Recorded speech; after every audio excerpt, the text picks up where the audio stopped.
നമ്മളിന്ന് ഏഷ്യൻ ഷോപ്പിൽ പോയപ്പോൾ അവിടെ പച്ചമാങ്ങ ഇരിക്കുന്നത് കണ്ടു. അപ്പോൾ അത് വാടിയതാണോ നല്ലതാണോ അറിയത്തില്ല. അതുകൊണ്ട് 3 വാങ്ങിയുള്ളൂ അച്ചാറിടാമെന്ന് ഓർത്ത്.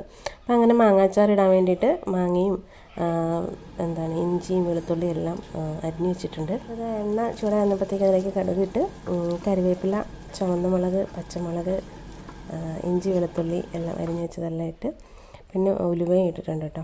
അപ്പോൾ അതെല്ലാം ഇട്ട് പിന്നെ അതിലേക്ക് മഞ്ഞൾപ്പൊടി, മുളക് പൊടി, കായപ്പൊടി ഇട്ട് മിക്സാക്കി അതിലേക്കാണ് നമ്മൾ മാങ്ങ ഇടാൻ പോകുന്നത്. അപ്പം അമ്മച്ചിയുടെ ഉള്ളതുകൊണ്ട് അമ്മച്ചിയുടെ റെസിപ്പിയിലാണ് നമ്മൾ മാങ്ങാച്ചാർ ഉണ്ടാക്കുന്നത്. അപ്പോൾ ഇത് അച്ചാറിനുള്ള ഗ്രേവി റെഡിയായി.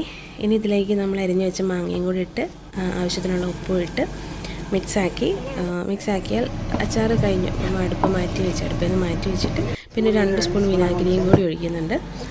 അത് അടുപ്പിൽ നിന്ന് ഇറക്കി വെച്ചതിന് ശേഷമാണ് കേട്ടോ ഒഴിക്കുന്നത്. അപ്പോൾ അതുകൂടി ഒഴിച്ച് മിക്സാക്കി നമ്മുടെ അടിപൊളി മാങ്ങാച്ചാർ ഇതാ ഇവിടെ റെഡിയായി.